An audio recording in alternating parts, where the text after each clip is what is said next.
중서 여성들에게 출산은 그 시대의 한계와 그 시대의 신념과 관습에 의해 좌우되는 매우 위험한 시기였습니다. 훈련된 의사도 없고 현대적인 위생시설도 없으며 믿을 만한 진통제도 없는 상황에서 출산은 두려움과 고통 그리고 실제적인 위험이 가득한 견뎌내야만 하는 시련이었습니다. 모든 계층의 여성들이 죽음이나 영구적인 부상의 위험에 직면했습니다.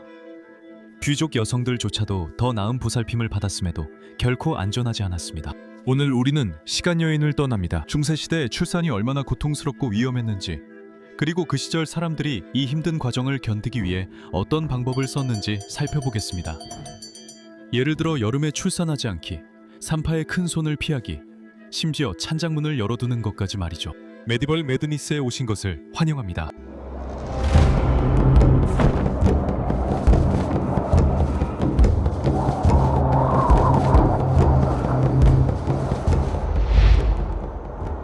산타 부르기. 진통이 시작되면 산파가 가장 먼저 불려왔고, 그들은 종종 혼자가 아니라 작은 조직된 인원으로 도착하곤 했습니다. 시골에서는 여러 현명한 여성들이 함께 출산을 돕거나 마을에서 신뢰받는 산파 한 명만 있을 때도 있었습니다. 12세기에 출산한 미들턴의 엘리자처럼 경제적으로 여유가 있는 여성들은 산파 7명을 둘 수 있었습니다. 여성들은 한 팀이 되어 좁은 침실에 모여들었고, 수지 양초로 방을 밝히며 소매를 걷어붙이고 조용한 목소리로 산모를 격려하며 새로운 생명이 세상에 나올 수 있도록 도왔습니다.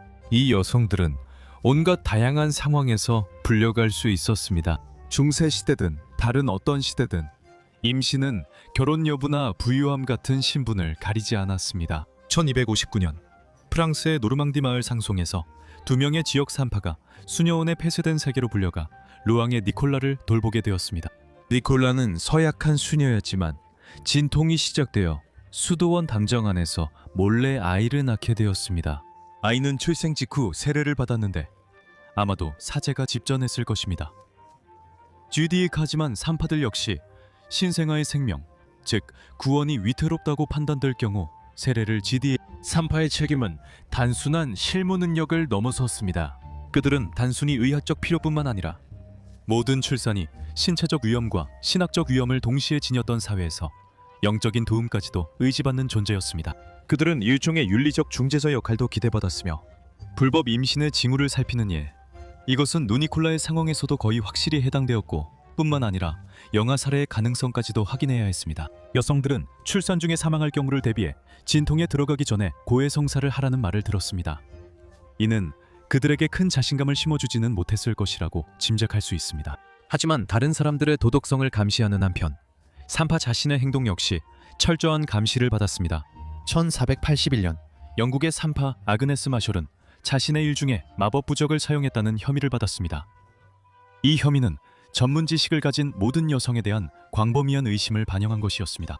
영국의 산파들은 종종 박봉에 시달렸고 마녀로 의심받는 일이 많았기 때문에 프랑스나 독일의 동료들보다 훨씬 더 불안정한 위치에 있었습니다. 대륙에서는 산파들이 공식적인 교육을 받을 가능성이 더 높았고 시 당국에 의해 임명되기도 했지만 그들의 임금은 남성 의료 종사자들에 비해 여전히 훨씬 낮았습니다. 그들의 직업은 의학, 도덕성, 사회적 통제라는 불안한 교차점에 놓여 있었고, 그들에게 요구되는 기대치는 그들이 참석한 출산만큼이나 힘들 수 있었습니다.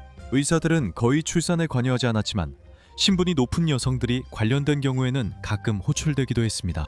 아라곤의 제임스 2세의 두 번째 왕비인 블랑슈드 앙주는 10번의 출산마다 의사들의 도움을 받았습니다. 그러나 이런 특권적인 보살핌조차도 안전을 보장해주지는 못했습니다. 1310년 딸을 출산한 직후 블랑슈는 사망했습니다. 이것은 출산이 사회 모든 계층에서 여전히 위험했다는 사실과 학식 있는 의사들이 있어도 중세 분만실의 큰 위험을 거의 바꿀 수 없었다는 점을 상기시켜줍니다. 성사적 마법. 공식적인 의학 지침은 드물었고 존재하는 지침조차도 평범한 여성들에게는 접근하기 어려웠습니다. 하지만 12세기의 여성 건강에 대해 쓰인 한 특별한 문헌 집단이 전설이 되었습니다. 이 채널에서 여러 번 이야기한 적이 있죠? 바로 트로툴라로 알려져 있습니다. 이 책은 출산의 위험성에 상당한 관심을 기울였으며 실제로 도움이 되는 조언도 담고 있습니다. 예를 들어 회음부 파열을 치료할 때는 비단실로 3군데나 4군데를 꿰매라는 식의 조언이 있습니다. 하지만 트로툴라의 다른 권고사항들은 임신한 여성들을 돕기 위해 전통과 미신을 결합한 방법을 사용했습니다. 겨울에는 출산하지 않는 것이 더 낫다는 지침도 포함되어 있습니다. 왜냐하면 겨울에는 젊은 여성이 출산할 때 자궁 입구가 좁아진다고 했기 때문입니다. 계절의 추위 때문에 그 현상이 더욱 심해진다고 했습니다. 그리고 여성이 출산에 어려움을 겪고 있다면 몰로우, 호로파, 아마시, 보리를 끓인 물에 목욕하는 것이 좋다고 했습니다. 그녀의 옆구리, 배, 엉덩이, 그리고 지레, 제비꽃 오일이나 장미 오일을 바르도록 하십시오. 그녀를 힘차게 마사지하고 박하와 쑥가루를 섞은 음료를 마시게 하십시오. 코에 유향가루를 넣어 재채기를 유도하십시오. 난선에 대한 다른 조언으로는 상아가루를 마시거나 산호를 목에 걸거나 특정 단어를 버터나 치즈에 새겨 먹거나 뱀이 빠져나온 뱀 껍질로 허리를 두르는 것이 있습니다. 또한 남성이 산모를 도울 경우 그녀의 얼굴을 바라보지 않는 것이 좋다고 권장되었습니다. 왜냐하면 여성들은 출산 중이나 출산 후에 그것으로 인해 수치심을 느끼는 경우가 많기 때문입니다. 트로툴라와 같은 문헌들은 여성의학에 대한 공식적인 지침이 제한적이었음에도 불구하고 고전 지식과 민간요법이 혼합되어 있었음을 보여줍니다. 원교는 출산의 모든 부분을 둘러싸고 있었으며 의식들을 형성했습니다. 성모 마리아와 안티오크의 마가렛 등 성인에게 기도하는 것이 인기가 있었으며 마가렛은 보호와 출산을 돕는 존재로 여겨졌습니다. 여성은 다음과 같은 기도를 외웠습니다. 여인이 해산할 때 근심이 있나니 이는 그때가 이르렀습니다. 그러나 아이를 낳으면 그 고통을 더 이상 생각하지 않고 한 사람이 세상에 태어난 기쁨으로 인해 기뻐합니다. 그러므로 간절히 구하오니 내가 해산의 위험한 시기에 있을 때 나에게 빠른 분만과 내 아이를 기쁘게 안을 수 있게 해주소서. 기도구슬을 꼭 지었고 출산 벨트에는 종교적인 문구가 새겨져 있는 경우가 많았습니다. 하지만 보적을 착용하거나 산파가 환자의 귀에 마법의 말을 속삭이는 등 백마법 또한 똑같이 중요했습니다. 한 고대 앵글로색슨 출산 치료법에서는 깨끗한 천에 11개 또는 13개의 고수 씨앗을 날실로 묶어 여자의 왼쪽 허벅지에 대라고 권장합니다. 분만실에는 종종 악령을 쫓기 위해 향이 자욱하게 피워졌고 서랍과 찬장은 열어두거나 집안의 매듭을 모두 풀어 아이가 세상 밖으로 나오기를 상징적으로 격려하곤 했습니다. 두루미에 말린 피나 오른쪽 발은 출산을 돕는 데 힘이 있다고 여겨졌고 살인자가 손을 씻은 물도 마찬가지로 힘이 있다고 믿었습니다. 교회는 이러한 미신을 못마땅하게 여겼고 산파와 치료사들이 종종 마녀로 몰린 것도 놀랄 일이 아닙니다. 하지만 이런 관습들은 의료 지원이 부족하던 시절 여성들에게 실제 치유와 지원의 전통을 만들었습니다. 남성들은 일이 잘못되지 않는 한 출산방에 거의 들어오지 않았지만 임신을 둘러싼 마법의식에는 그들 역시 포함되었습니다. 기록에 따르면 남성들은 아내로부터 어머니와 아기를 모두 안전하게 지키기 위한 방법으로 보호 부적 반지를 받았다고 합니다. 거꾸로 대부분의 산파들은 적어도 영국에서는 거의 교육을 받지 않았고 직접적인 경험을 통해 기술을 익혔습니다. 산모와 아기가 모두 무사히 살아남을 확률이 겨우 50대 50이었던 만큼 중세 사람들은 모든 출산이 신의 손에 달린 시련이라고 믿었습니다. 가족들은 산모와 아이 둘 다 산실에서 살아나오지 못할 가능성이 크다는 사실을 알고 기다렸습니다. 연기가 자욱한 오두막의 집더미 위에서든 고급 리넨이 깔린 화려한 방에서든 출혈, 여가 출산, 산후 감염의 위험은 항상 도사리고 있었습니다. 산파들은 사용할 수 있는 도구가 거의 없었습니다.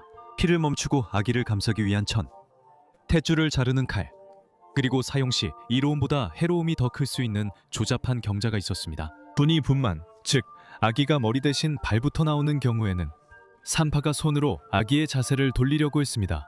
트로툴라에서는 인용하자면 아이가 다리나 팔이 먼저 나오는 등 정상적으로 나오지 않을 때 이렇게 하라고 권장합니다. 먼저 산파는 아마시와 호로파 다리 물에 적신 작고 부드러운 손으로 도와주어야 합니다. 그리고 산파는 아이를 제자리로 다시 넣고 올바른 자세로 돌려놓아야 합니다.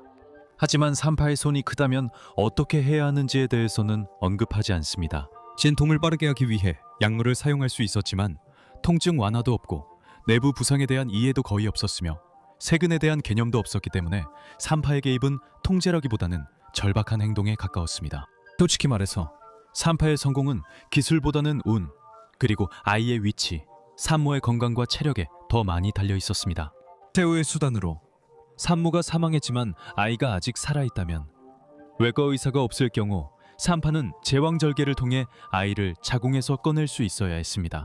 하지만 이것은 생명을 구하는 것이 아니라 아기를 가능한 한 빨리 세례를 주기 위한 것이었습니다.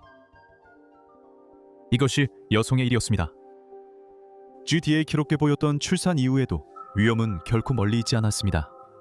산후지딜 기간은 위협으로 가득 차 있었습니다. 탄용열을 자주 일으키는 세균 감염은 눈치채지 못할 수도 있었습니다. 느린 내부 치료는 어머니의 기력을 서서히 소모시킬 수 있었고, 태반의 일부가 남아 혈액을 오염시켜 감염의 주요 원인 중 하나가 되기도 했습니다. 트로툴라에서는 만약 태반이 남아 있다면 입과 코를 막고 재채기를 유도하라고 권장합니다. 성 토마스 베켓의 기적 이야기 중 하나에는 허버트 오브 펠튼의 아내가 태반의 일부만 몸에서 배출되어 심한 고통과 호흡곤란을 겪었고, 성인의 도움으로 그 고통이 완화되었다는 기록이 있습니다. 안타깝게도 출산의 고통을 견뎌낸 여성도 며칠이나 몇 주가 지난 후 조용히 다가와 눈치채지 못한 어려움 때문에 목숨을 잃는 경우가 있었습니다. 현대에 항생제가 없던 시절에는 그런 문제가 발견되더라도 산모가 살아남기는 어려웠습니다.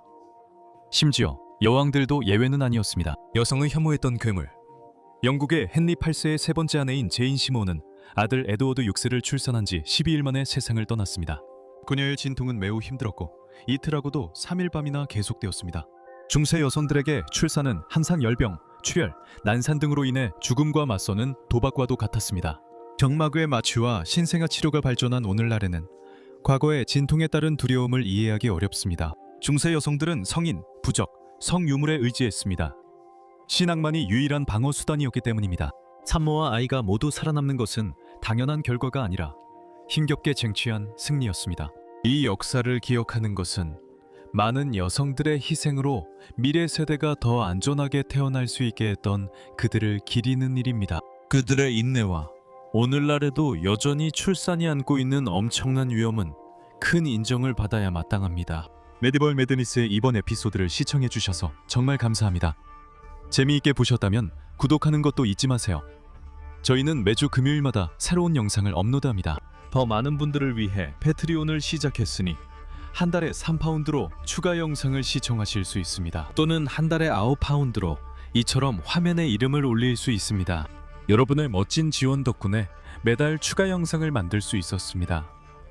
진심으로 감사드리며 저희는 다음 주에 또 다른 영상으로 뵙겠습니다.